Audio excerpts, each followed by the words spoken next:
وصفتنا النهارده تنفع للعزومات وللويك اند كمان ولسفرة رمضان. نسمي الله ونصلي على الرسول عليه افضل الصلاه والسلام. هيا بنا نطبخ مع حنان. معايا كيلو ممبار هسلقه، خلطته نيه في نيه غير الخلطات اللي انا هعملها خالص. عاملاه معاكم كتير، لو حابين ابقى اعملها معاكم تاني. طب يدا الممبار بقول لكم، اول ما بدات بيه نضفته وغسلته وحشيته وسلقته وسبته يبرد بقى عشان نبدا ندخل في وصفتنا الاساسيه. نص كوبايه سمنه على زيت، ده ميكس على بعض اختياري. 4 بصلات ضربتهم كده ضرب صغنن زي ما انتم شايفين، ولا صغير او ولا كبير قوي.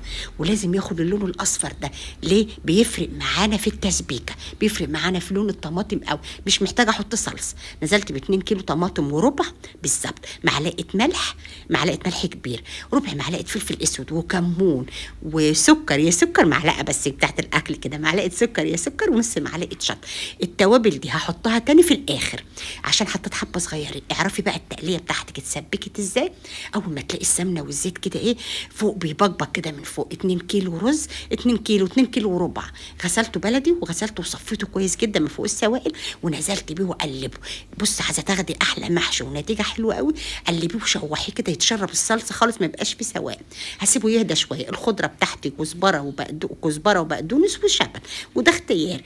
غسلته برده منشفاه كده ونقلبته فيه حلو قوي. احط التوابل تاني، كمون وفلفل اسود، معلقه وحبه بابريكا وبس. بس كده. هزود برضو الملح لو لقيت. بصوا لونها بسم الله ما شاء الله، لا حول ولا قوه الا بالله، يا وعد عليه.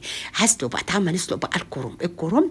كمون وسكر وملح، كمون وسكر ايه يا سكر. طيب كرنبايه كده مقوراها، نزلت ببوسها 5 دقايق وقلبتها واسحب كده. ما بتعرفيش تعملي كده، نزلي كام ورقه وغطسيها وطلعيها على طول.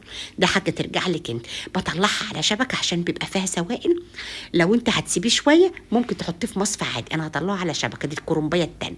كرنب كله مجعد بس حلو، طعمه حلو بس مجعد بصراحه. فيه لقيت الكرنبايه كلها عروق.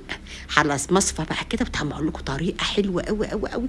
بص، لو 10 كرنبات هتعملي، بتمسكي بتشيل العرقه كده بتطبقها على 2 وبتشيل العرقه من الجنب. لو عايزه تحط 10 ورقات وبعد كده ترولها واحده عشان تعرفي حجمها. بصوا برول كده كله جنب بعض زي ما انتم شايفين.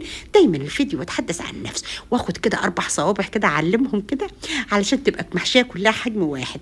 وفي مصفى بقى حطيه وصفيه شويه لانه دايما بيسر السوائل. هتعملي ايه يا حنان؟ هعمل صدور فصوص اللي هي بتاع البانيه.